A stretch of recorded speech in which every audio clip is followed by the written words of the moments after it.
नमस्कार, आप देख रहे हैं एएमबी नेटवर्क। मैं हूं आपके साथ पंकज यादव।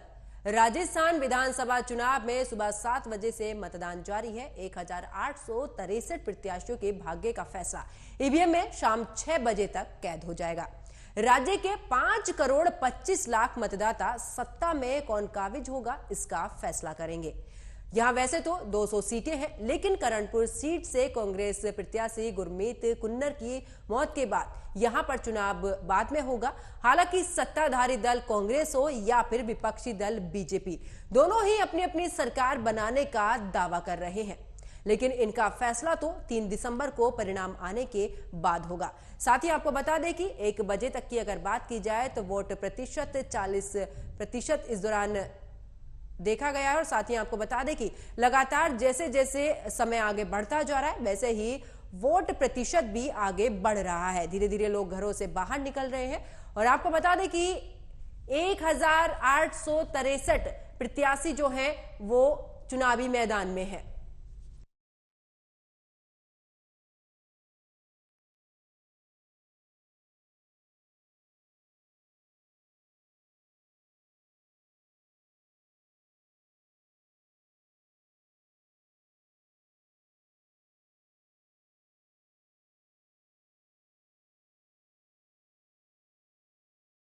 सभा चुनाव की अगर बात की जाए तो पूरी तरीके से 199 सीटों पर सुबह 7 बजे से मतदान जारी है। और साथ ही आपको बता दें कि गजेंद्र सिंह शेखावत इस दौरान वोट करते नजर आए थे परिवार के साथ में। और आपको बता दें कि लगातार एक के बाद एक दिग्गज यहां पर वोटिंग के लिए आए हैं। और आपको बता दें कि पूर्व मुख्यमंत्री वसुंधरा राजे ने भी वोट डाला है। जनता आज राजस्थान में किस पार्टी को सत्ता में लाना चाहती है, इस पर भी मोहर लग जाएगी।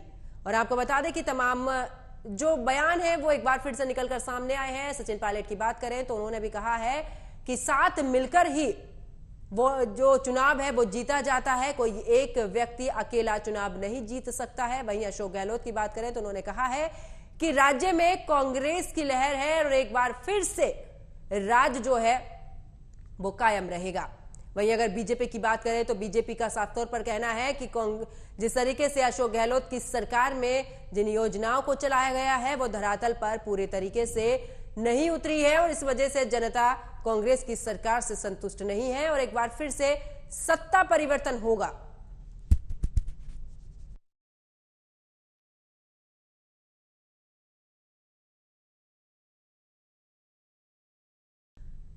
तो आपको बता दें कि दोपहर 1 बजे तक की अगर बात की जाए तो 40.27% का मतदान हुआ है।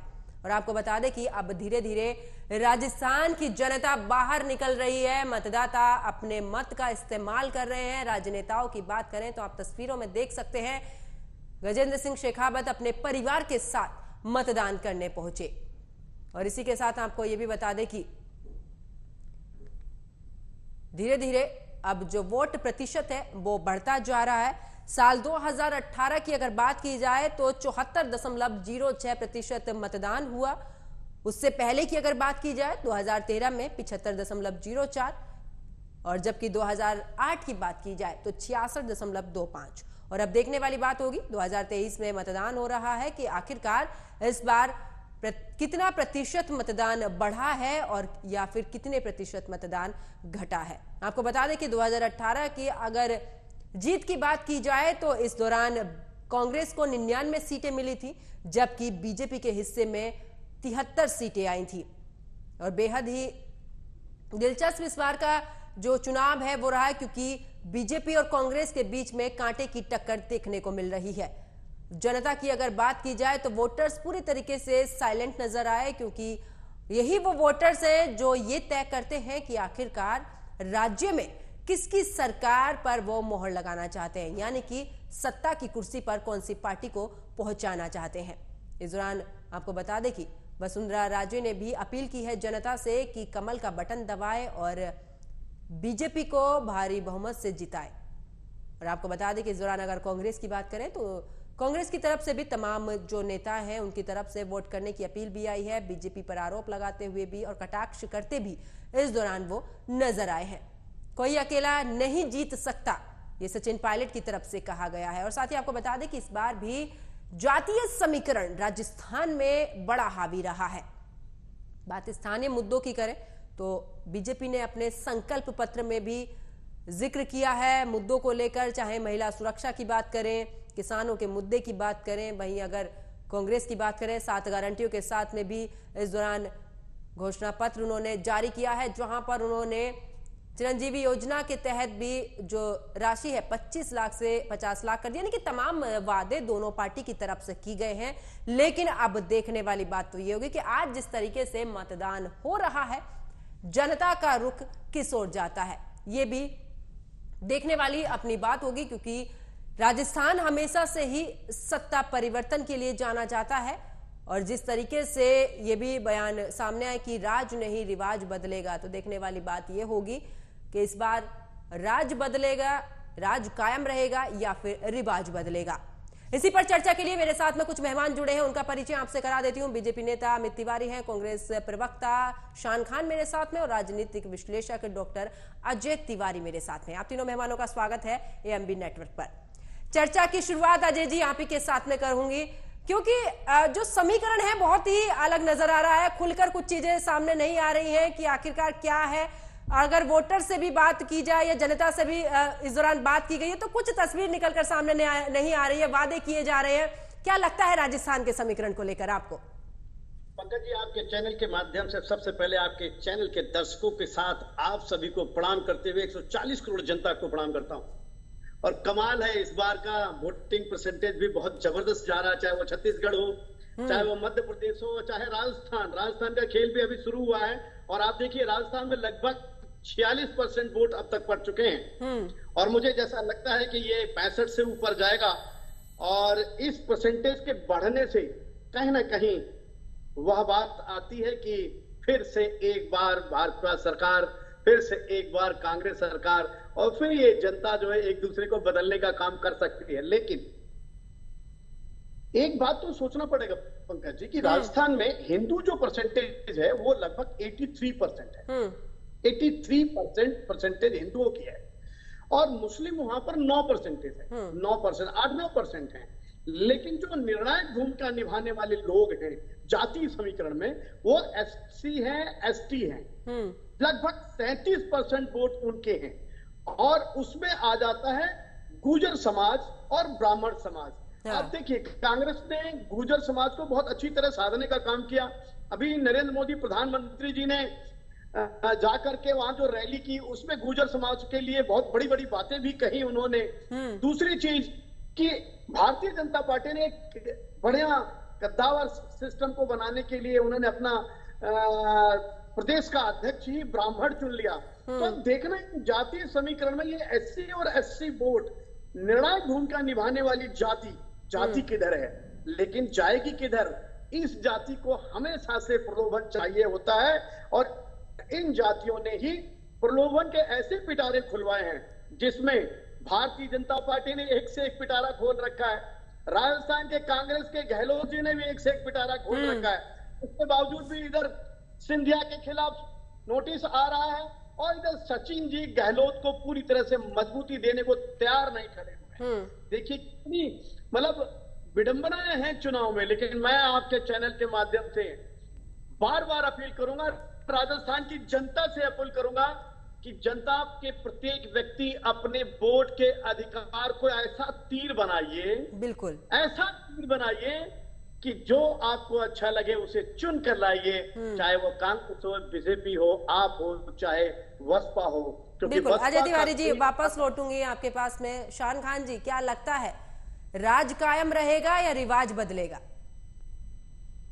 देखिए पंकज जी, सुबह से ही जब से मतदान शुरू हुआ राजस्थानी धड़ाके से और जिस उत्साह के साथ मतदान में भाग लिया और भाग ले रहे हैं, उससे हमें संपूर्ण विश्वास है कि राजस्थान में रिवाज बदल रहा है, इतिहास बदल रहा है और पिछली बार से अधिक।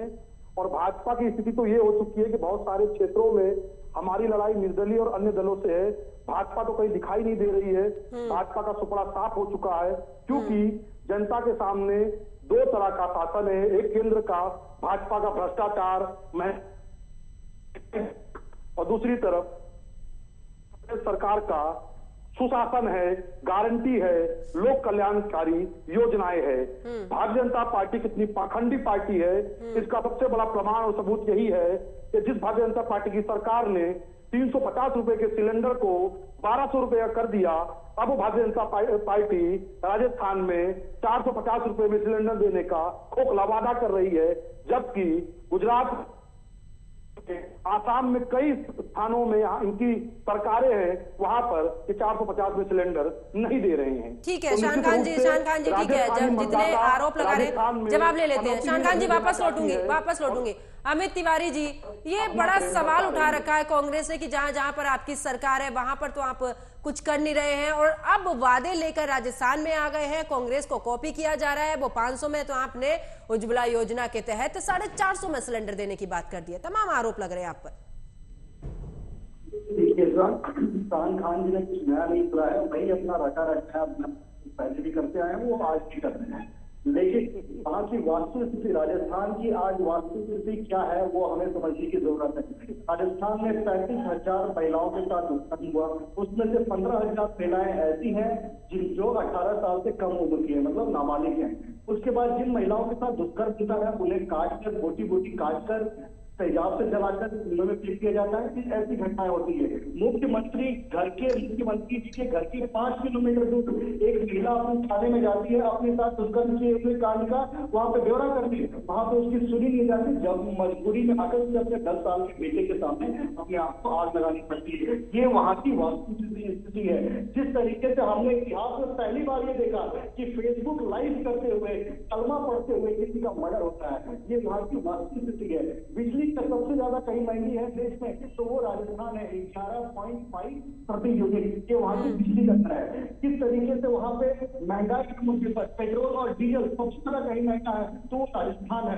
किस तरीके से अगर राजस्थान की बात होगी तो लाल डायरी करके तो जरूर आएगा कि क्या कारण है कि उस लाल डायरी के कारण गहलोत सरकार डर गई और उस विधायक को गति कैसे करता। वहां की महिला विधायक ये कहती है पुलिस थानों में हमारी सुनी नहीं जाती।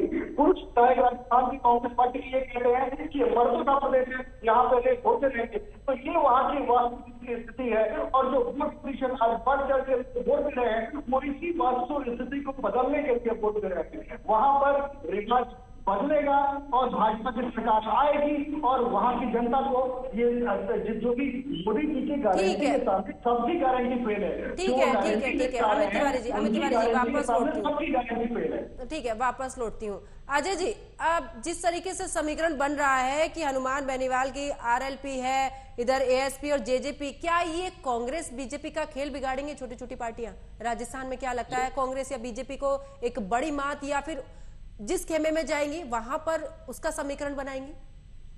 जी बिल्कुल पंकज जी, अभी कांग्रेस के प्रवक्ता बहुत स्पष्ट तरीके से कहना चाह रहे थे कि हमारी टक्कर जो हम चुनाव लड़ रहे हैं उसमें मुझे भाजपा के साथ नहीं दिख रही है, निर्दल के साथ दिख रही है।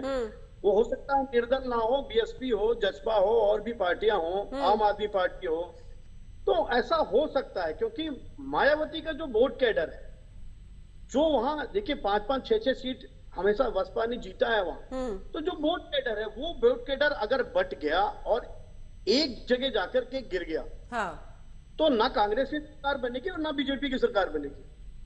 बिना गठबंधन के सरकार बन ही नहीं सकती। ऐसी हो भी सकती है, इसमें कोई टुकड़ा नहीं है।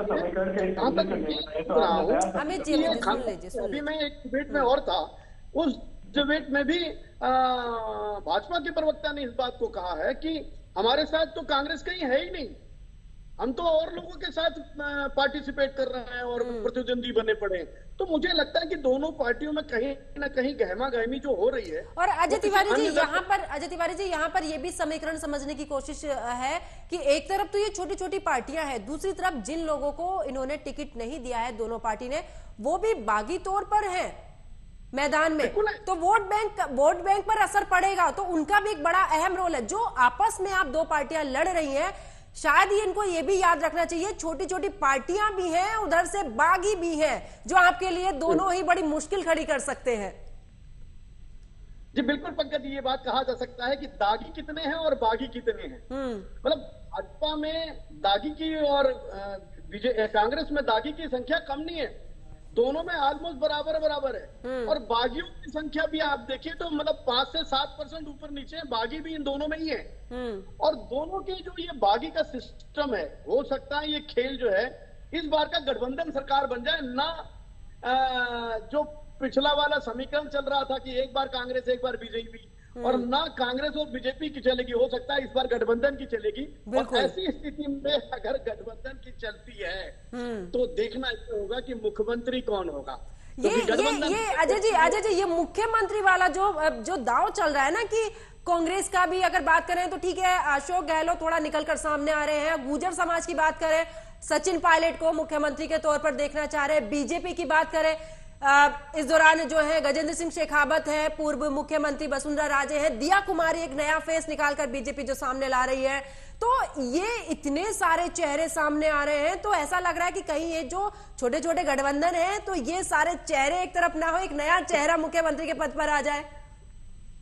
जी बिल्कुल ठीक कह रहे हैं आप। भाजपा में देखिए, भारतीय जनता पार्टी में वसुंधरा राजे सिंधिया को बहुत वजन नहीं दिया है, और वजन ना देकर के उन्होंने गीता कुमारी को जो है बहुत आगे बढ़ाने का काम किया। बहुत ढंग से देखिए इस खेल को। हाँ। और इधर कांग्रेस में भी सचिन पायलट और गहलोत में न जाने राहुल गांधी ने सचिन पायलट को क्या गेम खिला दिया है कि सचिन पायलट भी बहुत ढंग से चुनाव लड़ने की कोशिश कर रहे हैं। और आपने देखा होगा प्रधानमंत्री नरेंद्र मोदी जी ने अपने भाषण में राजेश पायलट की तारीफ करते हुए सचिन सारों इशारों में भारतीय जनता पार्टी की तरफ लाने का प्रयास भी किया है।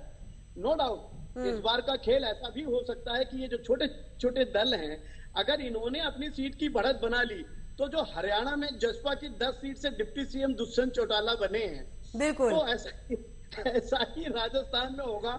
जो भी 5-7 सीट जीत करके आएगा वो हमें डिप्टी सीएम बिल्कुल बिल्कुल। अजय जी वापस लौटूंगी आपके पास में। शाह खान जी, जिस गुर्जर समाज की 40 सीटें आती हैं, और इस दौरान जो हमने पिछले चुनाव में भी देखा कि गुर्जर समाज का एक अपना इरादा था कि सचिन पायलट मुख्यमंत्री बने, और एक समुदाय का मुख्यमंत्री बनता है तो आप भी जानते हैं सत्ता में किस तरीके से काम होता है।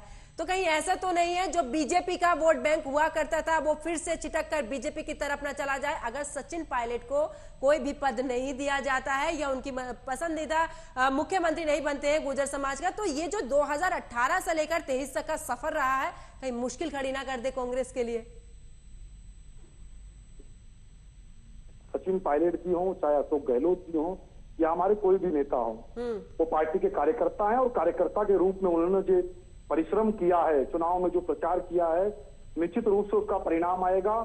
चाहे वो गुर्जर समाज हो, चाहे वो माली समाज हो, चाहे राजपूत हो, ब्राह्मण हो, अल्पसंख्यक समुदाय हो। लेकिन शाह खान जी, यहाँ प्रधानमंत्री नरेंद्र मोदी ने जो संकेत दिया ना पायलट परिवार को लेकर, ऐसा तो नहीं है कि ज्योतिरादित्य सिंधिया वाला केस आपको याद होगा, कि कहीं ऐसा तो नहीं है कि धीरे धीरे जो ऑपरेशन लोटस है वो काम कर जाए? क्योंकि राजस्थान में सरकार का नहीं, क्योंकि अभी वोटर्स भी खुलकर नहीं सामने आ रहे, साइलेंट वोटर्स भी हैं, तो ऐसा तो नहीं है कि ये जो दरकिनार वाला काम है वो अंदर ही अंदर खाने से निकल जाए और सत्ता हाथ से चली जाए? पंकज जी, प्रधानमंत्री जी ने सचिन पायलट जी को लेकर बयान दिया, उससे स्पष्ट रूप से दिखाई देता है कि भाजपा की हवा टाइट है।